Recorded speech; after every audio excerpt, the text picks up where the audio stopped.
No bombs explode. No khaki regiments tramp to battle in a coastal logging camp. Yet blood can spill upon the forest floor, and logging can be very like a war. We sat up where the crummy tension creased. The fog rose surely from the vanished east. The hooker said, "I've felt this way before in Italy. It's something like a war." The hill was dark and filmed with icy slush. We stumbled to the morning clammy brush. The sky was gray and vague. The air was raw with winter, and the game was like a war.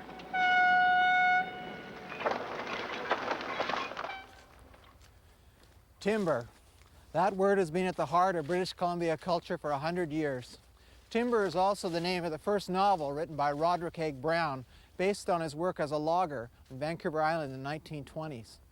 It's generally regarded that the first classic work of BC literature was Woodsman of the West, which appeared in 1908 by Martin Allerdale Granger. Granger went on to become the first chief forester of British Columbia and was responsible for drafting the province's first Forestry Act. The Dean of Timberlit, Robert Swanson, who died in 1994, was seldom recognized by the literary establishment, but his bunkhouse ballads made him the most popular writer in British Columbia throughout the 1940s. Now, of course, there are plenty of books about the logging industry and the environment, but by far the best-known writer when it comes to interpreting life in the woods and the men there were then was the Sunshine Coast poet and novelist Peter Trower. My second book of poetry was called Between the Sky and the Splinters, and it was the first book that Harper Publishing ever published. And I had a friend then, Ted Poole. He was sort of my mentor in very many ways. And his son, Mike Poole, was a filmmaker. And he read the book and he really saw the visual possibilities in it.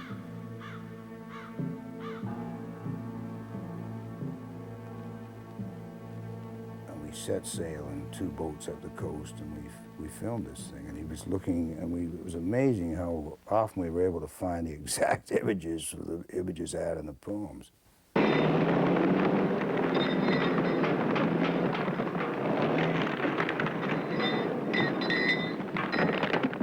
Savage cables rattled through the mist. The boxing chokers cursed the men they missed. We wrestled with their steel ropes and swore and grumbled. It was very like a war. And far above us, shifting timber groaned. The loader's lonely warning whistle moaned. 6 logs came crashing down the foggy draw. The guns had sounded. We were in a war. Our names might well be written on the butts of that blind downfall. Terror gripped our guts. We shrank behind our stumps beneath the roar. Like hapless soldiers, we were in a war. And ever down the wooden mizzles rushed an avalanche that battered, slammed, and crushed and passed us. And you couldn't ask for more if you'd been spared by bullets in a war. I quit logging in 1971. I kind of OD'd on it. I'd done it for 22 years now. Foolhardy veterans, we resumed our work and snared the timber in the swirling murk. We tasted action now. We knew the score. They paid us for engaging in the war. It was getting scary, and I was beginning to have visions of getting killed and this sort of thing. And really, the close shaves seemed to be coming closer and closer together, so I finally packed it in.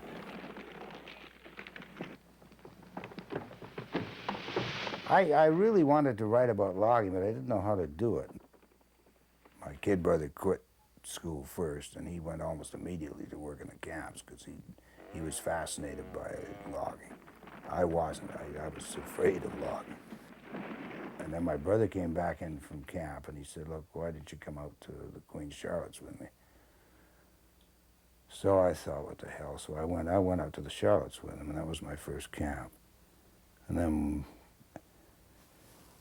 we sort of worked the woods together off and on for the next 3 or 4 years, and then my brother quit. He got married.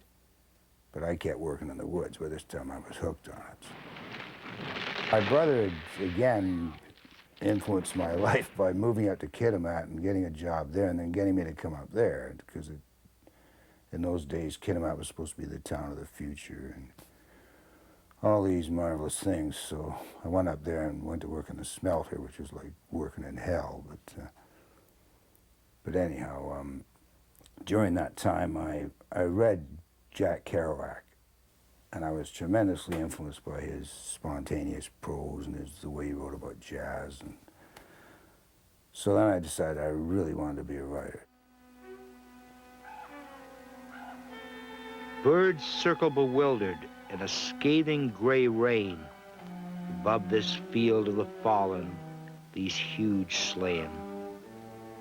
Cawing puzzlement, they sideslip and swoop. The downed giants lie silent in more than sleep. There has been great havoc here, an enormous slaughtering. Some David has run amok with a machine gun sling, leaving a broken green silence, an apocalypse of wood, and a new void in the universe where Goliaths once stood. They will come to remove the bodies while the echoes linger, in driven chariots, driven by the hard, ancient hunger. Birds circle bewildered, like men long traveled, who return to find their homes gone, and the town leveled.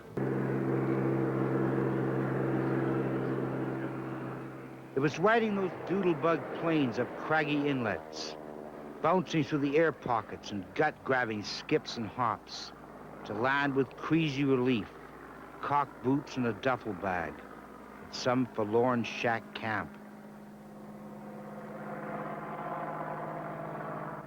Another influence on you, which I know has been important, is Al Purdy. Oh yeah, definitely. Yeah, Al helped me a great deal to get started. I didn't know hardly anybody in the business, and he went out of his way to sort of promote my work. He really likes this logging stuff, so he eventually put me in an anthology called Storm Warning 2 in 1976, and this led to me putting a book out with McClellan Stewart, and I've been sort of doing things like that ever since. They're coming up the trail. Big Blue River hands, cramped from a lifetime of tyrannical wooden handles, of gnawing the big ones down the hard way, of hearing the undercut timber cry as it grudgingly gives. They have stoical Swanska faces, white stubbled, cured to creased red leather by a many-weathered craft. They have crinkled Swanska voices, like wind in the branches of the countless killed trees who have given them their tongues. They are older than rumors, unchangeable by all but death. They have been lured from boozy retirement to follow the West Fork setting. With their tedious steel, they will topple the rock-slide cedars, spitting snooze, hoping to lessen the breakage.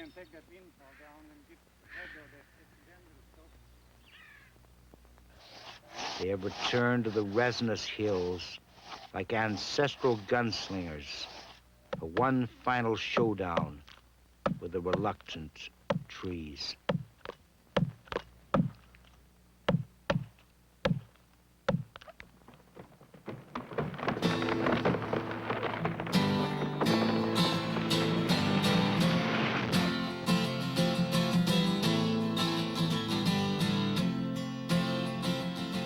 These are the men that there were then, gone now, never to be seen again.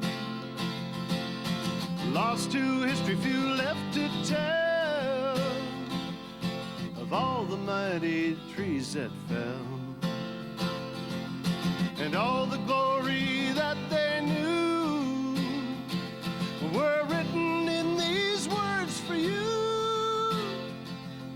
To understand life simple and true, we did present these men to you. As I mentioned, we've been doing, well, Swanson and Howie White and myself and a fellow called Bill Moore and Bus Griffiths and a folk singer called Roy Ashdown. So we get on a stage and we sort of trade stories and read poems at each other, and Ashdown sings original folk songs. And it's sort of, it's a stage show. Well, we started out in Campbell River. We did 2 performances there on a weekend, and we drew pretty good crowds both times. And then afterwards, of course, we sell books and talk to people. We had tremendous reception in Portland Needle. We got up 400 people, I remember, and that's a small town. Well, the engineers sized up the old timber club, and one says, we'll never get the logging trucks backed up in here to load. They was a puzzled bunch of logging engineers, till up pops this fella, Buck number 4, a descendant of the famous Buck number 1. Says Buck number 4, use horses, like they did in the old days. So by gosh, they laid her all out, brought in the fallers, and down comes the cedar logs, a smashing on the tables. Some of the eaters was quite annoyed. Well, so far it's been fantastic, because they've never had anybody do this before, and they are really pleased that we are celebrating their legend, so to speak. The trouble with the Henry's cow was it was Canadian. They wanted a Finnish cow, as frugal and orderly as they were, but this cow was haywire. For one thing, it gave too much milk, and always at the wrong time. So she always had lots when there were no guests to feed, and none when there were lots.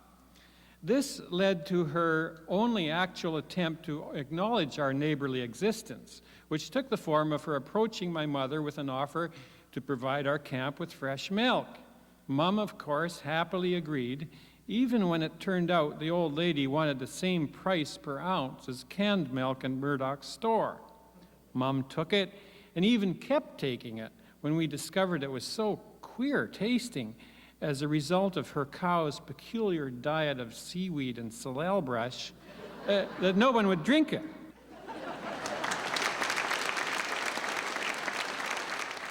Robert Swanson, who's, I guess, the poet emeritus of logging poetry, and he's an amazing man. He's almost 90, and he can still read very clearly and well. Ladies and gentlemen, I've been asked to give this little poem that's about loggers, but we called them tame apes in those days. And he goes like this: tame apes of the jungle they call us, he-men of the forest are we, who spend our money on poker and booze and don't give a damn if we win or lose, and a carefree life in the forest we choose on the slopes by the western sea. We live a tough life when we're working. We play just as rough in the town. We're suckers for women who wear high heels with well-molded bodies and looser ideals that trip down the street, dulled up in their seals, just waiting for us to come down. His brother was a very well-known logger called Seattle Red, his older brother. And he, I think he probably got Bob to go into the woods. I don't know exactly when Bob began to write poetry. But during the 40s, he went into some incredible number of editions, putting out his poetry in chapbooks and selling them on the old Union steamships. And he's sold, I don't know, the estimate varies, but I've heard as many as 100,000 copies.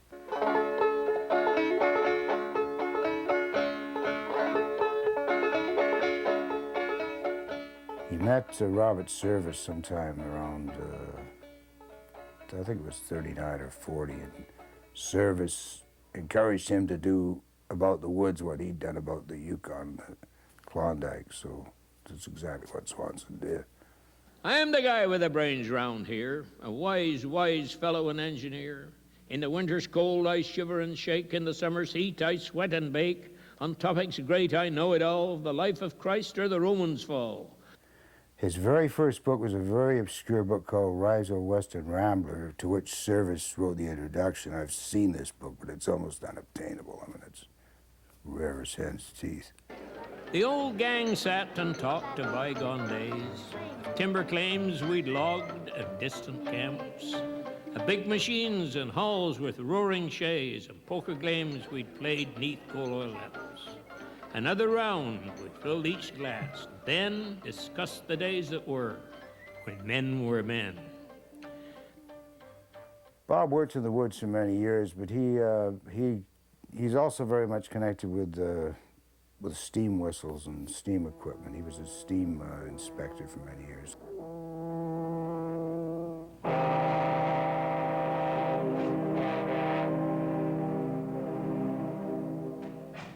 With my horns blowing, believe it or not, but the birds sing right through it.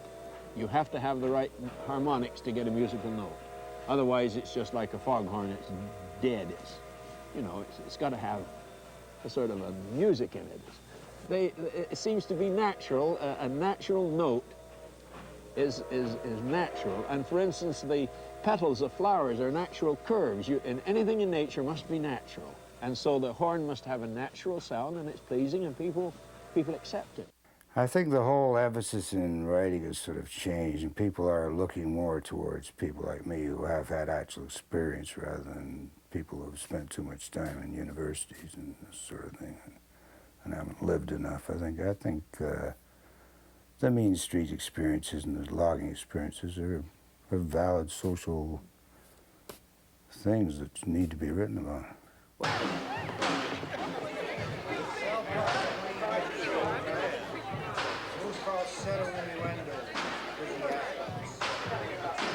Stewart grizzled veteran squats in a shady corner, struggling manfully with a correspondence course.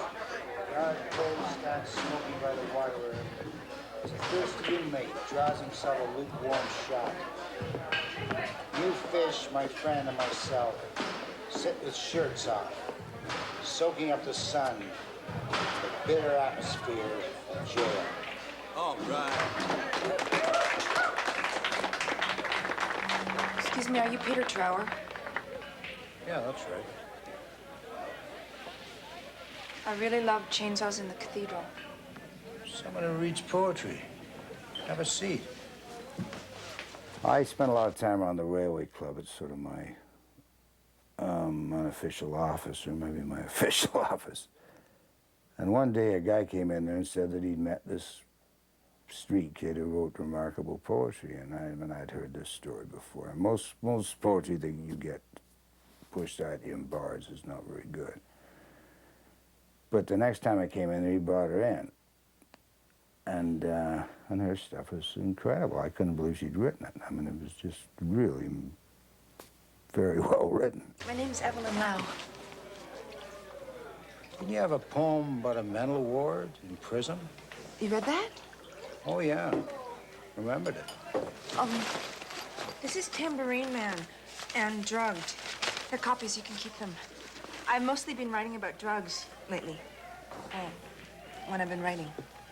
Well, you write what you know. She was in some ways very mature, in other ways very much her age. I mean, she was almost like a reincarnation of somebody. It's hard to explain what I felt. I felt rather spooked when I met her first. I couldn't see how she was writing this remarkable stuff. Shit, this is really good. Can you help me publish my book? Well, I'll tell you, it's not all that easy to get published. It's autobiographical. I'll send it to you. You can tell me what to do. Here, I'll give you my address. I had an agent at the time called Denise Bukowski, and I figured Evelyn deserved to be helped. She was very good. So I gave her stuff to Denise, and Denise took her diary, her autobiographical stuff, and cut it down to something. It was about 1,000 pages, and she somehow cut it down to a manageable size and took it into a publisher and sold it the first time out, which is almost unheard of.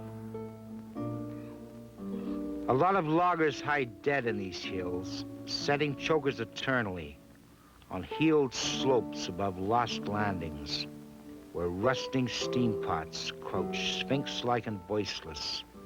Corroded snake cables twist paralyzed among the ferns, with motion a steel memory. In the empty camp that lies half ransacked at the northern mouth of this shaven valley, we stand truant among ruin. Ancient bull blocks sleep like giant turtles in the weeds. Heavy, half-dismantled power saws lie forever unmended in sheds. Garages full of obsolete bearings, abandoned anvils, blacksmiths and mechanics gone to whatever rough nirvana. The gutted bunkhouse eats echoes. Fled dreams of drifted men with few dreams. The cookhouse gut hammer hasn't clanged for years.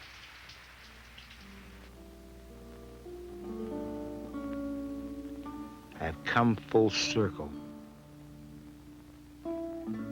Across the inlet lies Misery Creek, where Chris and I killed a fire-seasoned summer 2 decades back.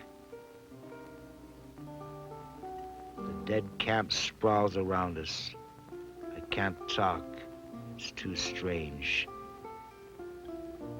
Log long enough, you're bound to stumble across your own boot prints in the end.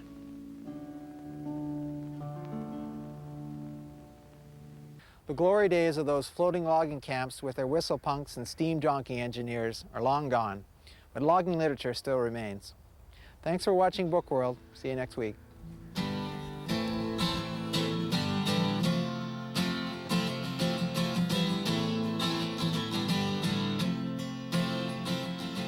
These are the men that there were then, gone now, never to be seen again. Lost to history, few left to tell of all the mighty trees that fell, and all the glory that they knew were written in these words for you, to understand life simple and true. We did present these memories to you. The logging slash rears weary in the sun. No truce is called. No victory ever won. We bear no weapons, yet the fact is sure that what we wage is very like a war. These are the men that there were then. These are the men that there were then. Thank you.